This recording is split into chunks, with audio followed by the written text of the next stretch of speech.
Bonjour à tous, bienvenue dans ce mot pour aujourd'hui. Je voudrais vous poser cette même question aujourd'hui que je retrouve aussi dans le livre de 2 Samuel au chapitre 9. C'est David qui la pose cette question après que la mort de Saül et de ses fils ait été reconnue. Il y a David au chapitre 9 qui pose cette question. Reste-t-il encore quelqu'un de la maison de Saül pour que je lui fasse du bien à cause de Jonathan? Jonathan était quelqu'un qui a marqué un grand tournant dans la vie de David et notamment dans l'appel qui lui était destiné de devenir roi d'Israël. Jonathan était le fils de Saül et pourtant il a été celui comme un frère pour David. Il a été celui qui a alerté, qui a averti David lorsque celui-ci était en danger.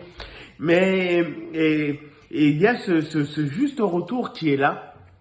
C'est que, y a-t-il quelqu'un pour faire dans la maison de Saül pour que je lui fasse du bien à cause de Jonathan?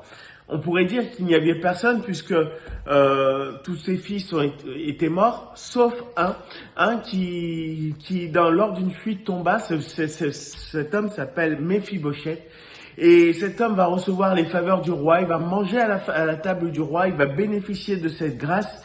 Et je voudrais vous dire que Dieu nous adresse encore aujourd'hui cette même question.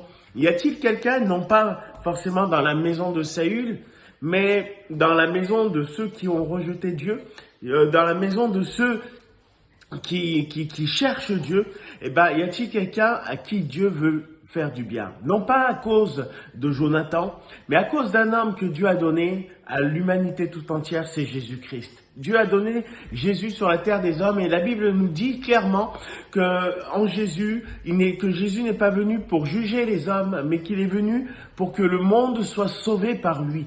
Aujourd'hui, il est encore cette réalité. Nous avons la possibilité autour de tout ce qui se passe de tourner les regards vers Jésus, de l'accepter.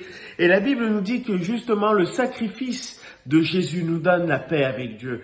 Dieu veut encore nous faire du bien et c'est en s'approchant de Jésus-Christ que nous pouvons le faire. Alors, cet appel est encore là aujourd'hui. Y a-t-il quelqu'un à qui je puisse faire du bien? C'est aujourd'hui, cet appel vous est lancé. Cet appel nous est donné peut-être même à chacun et peut-être même à quelqu'un qui a déjà donné, qui a déjà cru dans son passé en Jésus-Christ, mais qui a tout laissé tomber. C'est encore le moment de revenir vers lui, car le Seigneur veut nous donner la paix, le Seigneur veut nous garder, le Seigneur veut nous protéger. Et tout comme Méphibosheth, avoir peut-être, alors qu'on a un héritage de quelque chose qui est marqué par l'échec, par la souffrance, d'avoir un nouveau parfum dans sa vie, un parfum de vie, un parfum de paix, un parfum de réconciliation. Alors aujourd'hui, réconciliez-vous avec Dieu en Jésus-Christ. Soyez bénis. À bientôt.